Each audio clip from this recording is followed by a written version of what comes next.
تو اللہ تعالیٰ کو جو چیز سب سے زیادہ پسند ہے ایمان کے بعد، لا الہ الا اللہ محمد رسول اللہ کے بعد، وہ بندے کا صبر ہے۔ وَلَنَبْلُوَنَّكُمْ بِشَيْءٍ، تھوڑا سا، من الخوف والجوع، بھوک، وَنَقْصٍ مِّنَ الْأَمْوَالِ وَالْأَنفُسِ، مال اور جان میں کمی، پھر کیا ہے، وَالثَّمَرَاتِ، اور کاروبار میں کمی، کھیتیوں میں کمی، پھر کیا کرو، وَبَشِّرِ الصَّابِرِينَ، وَبَشِّرِ الصَّابِرِينَ، صبر والوں کو بشارت دے دو، اولئک علیہم صلوات، ان کو اللہ شاباش دے رہا ہے۔ صلوات کا ترجمہ میں کرتا ہوں شاباش، کہ اللہ کہہ رہا ہے شاباش، واہ واہ، کیا کہنے، ورحمہ، اور رحمت بھیج رہا ہے، وَأُولَئِكَ هُمُ الْمُهْتَدُونَ، اور یہی ہیں ہدایت یافتہ۔ ایک دفعہ ابن القیم رحمہ اللہ کی اب تو نہ کتاب یاد ہے نہ پڑھا یاد ہے، سوائے ایک فغان بے شرر سینے میں باقی رہ گئی، سوز بھی رخصت ہوا جاتی رہی تاثیر بھی۔ تو انہوں نے تمام صفات ایمان کے ساتھ صبر کو قرآن سے دکھایا تھا۔ ایمان کے ساتھ صبر، نماز کے ساتھ صبر، روزے کے ساتھ صبر، ذکر کے ساتھ صبر، جہاد کے ساتھ صبر، انفاق کے ساتھ صبر، تبلیغ کے ساتھ صبر، ہر چیز کے ساتھ صبر صبر صبر صبر صبر۔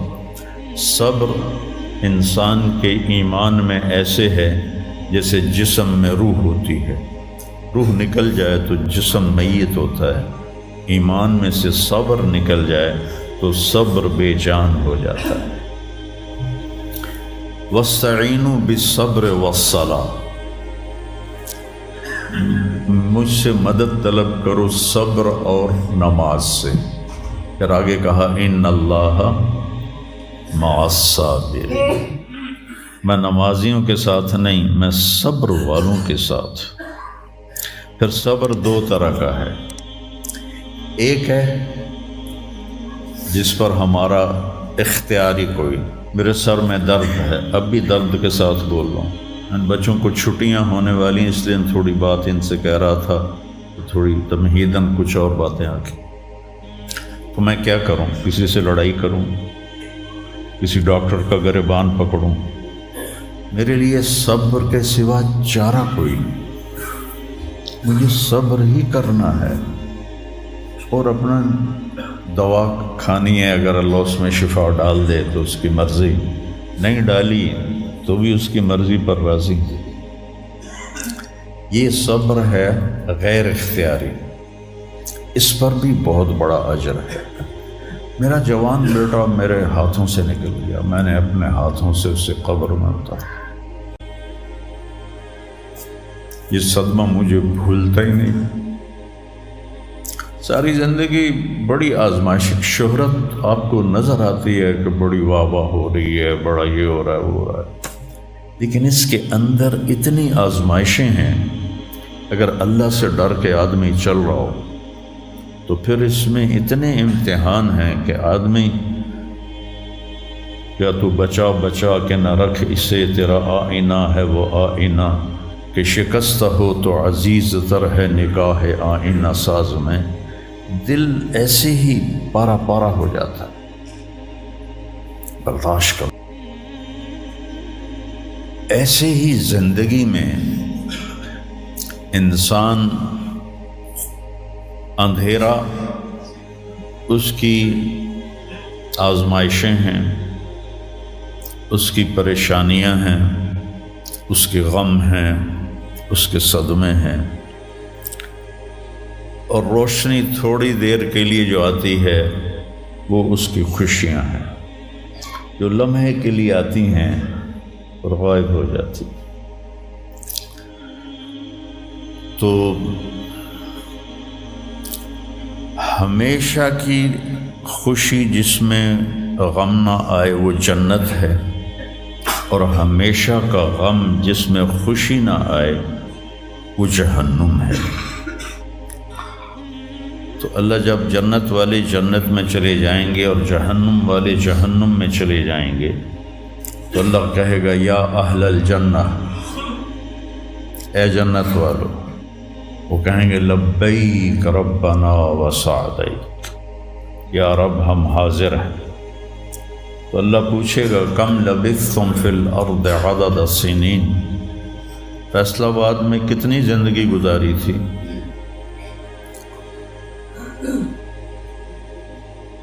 تو سارے کہیں گے نوح علیہ السلام سمیت جنہوں نے 1400 سال کی زندگی پائی، 950 سال تو تبلیغ کی، 400 سال اوپر گزارے،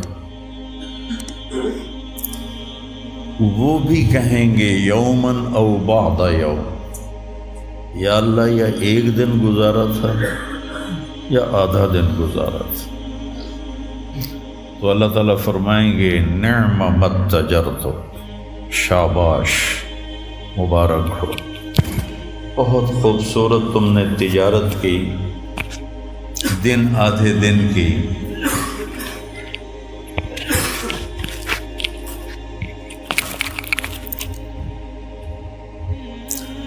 بہت بڑھیا تجارت کی تم نے، دن آدھے دن میں اپنے نفس کو مار لیا اور اپنی خواہشات پہ قابو پا لیا۔ تو آج تم نے کیا تجارت کی ہے؟ تم نے رحمتی و کرامتی و جنتی، تم نے ان ناگواریوں کو برداشت کرنے کے بدلے میں میری دائمی رحمت کو خریدا، میرے دائمی اکرام کو خریدا، اور میری ہمیشہ کی جنت کو خریدا۔ خالدین فیہا، جاؤ مزے کرو، کوئی موت نہیں۔ تو میرے نبی نے فرمایا اگر موت ہوتی تو یہ خوشی سے مر جاتا، لیکن موت ہے نہیں۔ پھر اللہ تعالیٰ جنت جہنم والوں کو پکارے گا یا اہل النار، وہ کہیں گے لبیک ربنا وسعدیک۔ تو اللہ پوچھیں گے کم لبثتم فی الارض عدد السنین، کتنی عمر گزاری دنیا میں؟ تو سب سے لمبی عمر پانے والی قوم عاد تھی، عرب۔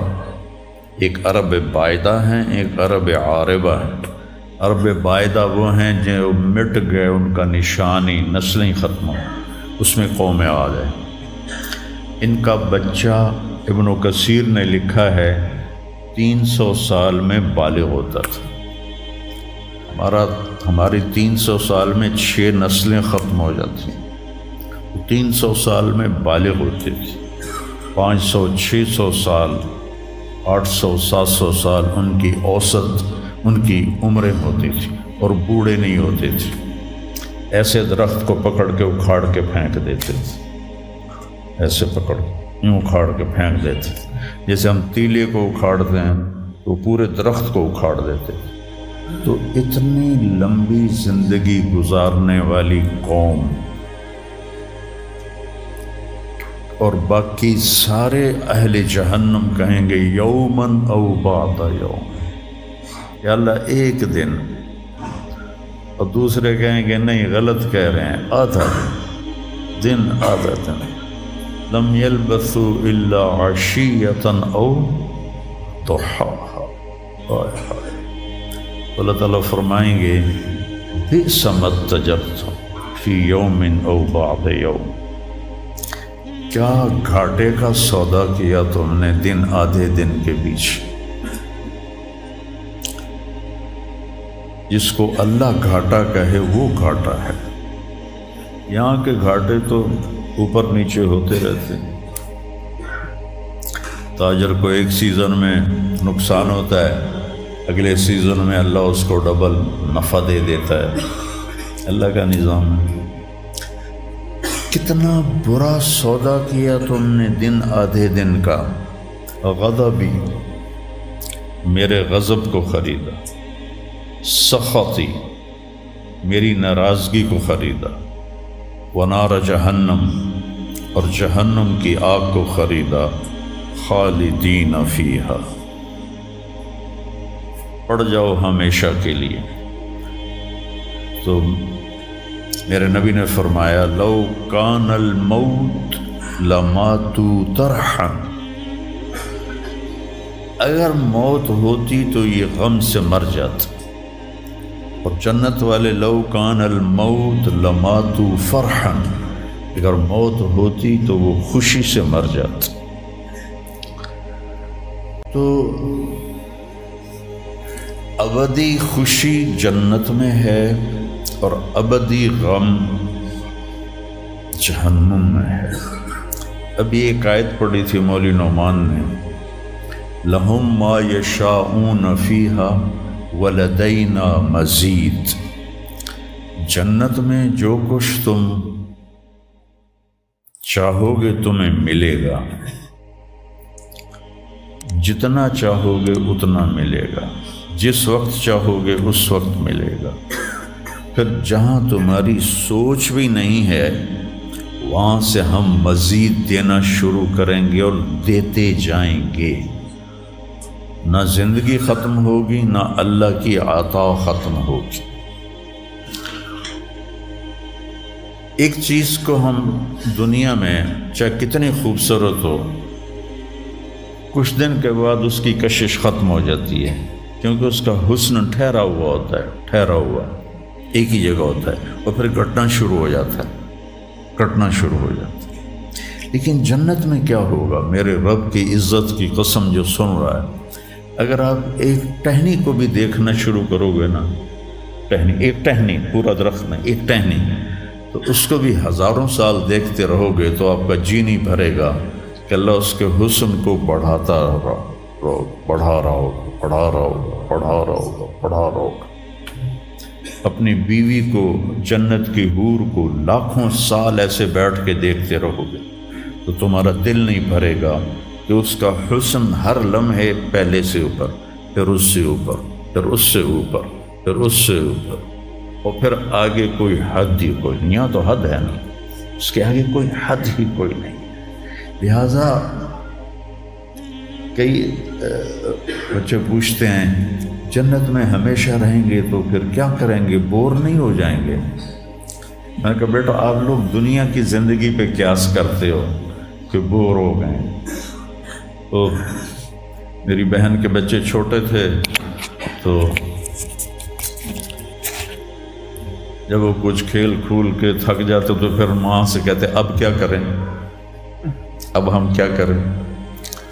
تو وہ ہم نے دنیا پہ قیاس کیا ہوا ہے کہ جیسے یہاں بور ہو جاتے ہیں، ایک لمحے کے کروڑویں حصے میں بھی اللہ کی عطا ایسے جا رہی ہوگی، ایسے جا رہی ہوگی، ایسے جا رہی۔ تو لہٰذا آپ کسی چیز سے بھی آپ کا دل نہیں بھرے گا، چاہے آپ خربوں، دیکھو خربوں اربوں جو ہے نا یہ دنیا کے لیے وہاں ان کی کوئی حیثیت نہیں ہے، یہ تھوڑا سا اوپر جا کے ویسے ہی ٹائم ختم ہو جاتا ہے۔ ٹائم میں تو اللہ نے ہمیں باندھا ہے۔ تو ولدینا مزید، یہ جنت والوں کے لیے سب سے اعلیٰ درجے کی آیت ہے کہ لہم ما یشاءون فیہا ولدینا مزید، جو چاہو گے پاؤ گے، اور پھر ہم مزید۔ ایک حدیث بھی یاد آ گئی، ایک جنتی ایسے بیٹھا ہوگا ٹیک لگا کے اپنے تخت پر، تو سامنے ایک منظر ہوگا، اس کو دیکھنے کے مزے لے، تو اس میں اس کو سال ہا سال گزر جائیں گے۔ تو اللہ کہیں گے میرا بندہ تھا ہکو شے جی پھنس گیا ہے نا، کوئی اور شے بھی کھاؤ۔ تو اس کے ایسے بیٹھا ہوگا تو اس کے کندھے پہ ایسے کوئی ہاتھ مارے گا، تو ایسے یوں پیچھے مڑ کے دیکھے گا تو ایک لڑکی کھڑی ہوگی جس نے 100 جوڑے پہنے ہوں گے، اور ان جوڑوں میں اس کا پورا جسم چاندی کی طرح، شیشے کی طرح چمک رہا ہوگا۔ جب اس کے چہرے کو دیکھے گا تو ان گالوں میں اسے اپنا چہرہ نظر آئے گا، ایسا شفاف ہوگا یہ۔ جب اس کے سینے پر نظر پڑے گی تو اس میں اپنا چہرہ دیکھے گا، جب اس کے پیٹ پر نظر پڑے گی تو اسے اپنا چہرہ نظر آئے گا، تو تو انہیں ہی کملا ہو جائے گا. تو وہ کہے گی اما لک فینا من رغبۃ، آپ کو میری ضرورت ہے؟ کہے گا بلا، کیوں نہیں، پر تو ہے کون، میری جنت کی تو نہیں ہے. یہ جو 72 حوریں ہیں یہ تو شروع میں ہیں، پھر تو ملتی ہی رہیں گی. ہر نعمت، صرف حور نہیں، ہر نعمت ملتی ہی رہے گی. تو وہ کہے گا بلا لیکن من انتی، جی تو بڑا چاہ رہا ہے لیکن تو ہے کون؟ وہ کہے گی انا من اللواتی قال اللہ تعالی ولدینا مزید، میں ان میں سے ہوں جن کے بارے میں اللہ کہتا ہے ولدینا مزید، ولدینا مزید، ولدینا مزید، ہم پھر تمہیں اور بھی دیں گے، اور بھی دیں گے، اور بھی دیں گے. یہ چند دن ہیں، گزار لو، میری مان. جہنم والوں کے لیے سب سے خوفناک آیت ہے فذوقوا فلن نزیدکم الا عذابا. ان کا عذاب ایک جگہ پہ نہیں ٹکا ہوگا، بڑھتا جائے گا، بڑھتا جائے گا، بڑھتا جائے گا. فَيُعَذِّبُهُ اللَّهُ الْعَذَابَ الْأَكْبَرَ. عذاب اکبر کہنے والا اللہ اکبر ہے تو کتنا بڑا ہوگا. النار الکبریٰ، بہت بڑی آگ. جہنم سے کسی کو نکال کے دنیا کی آگ میں لٹا دیا جائے تو وہ ایسی گہری نیند سوئے گا کہ اس کی آنکھ ہی نہیں کھلے گی، وہ اسے ٹھنڈک محسوس ہوگی. اور جہنم کی دیوار میں سوئی کے ناکے کے برابر سوراخ ہو جائے تو اس سے جو چنگاری نکلے گی پوری دنیا کو راکھ بنا دے گی. اللہ ہماری حفاظت فرمائے.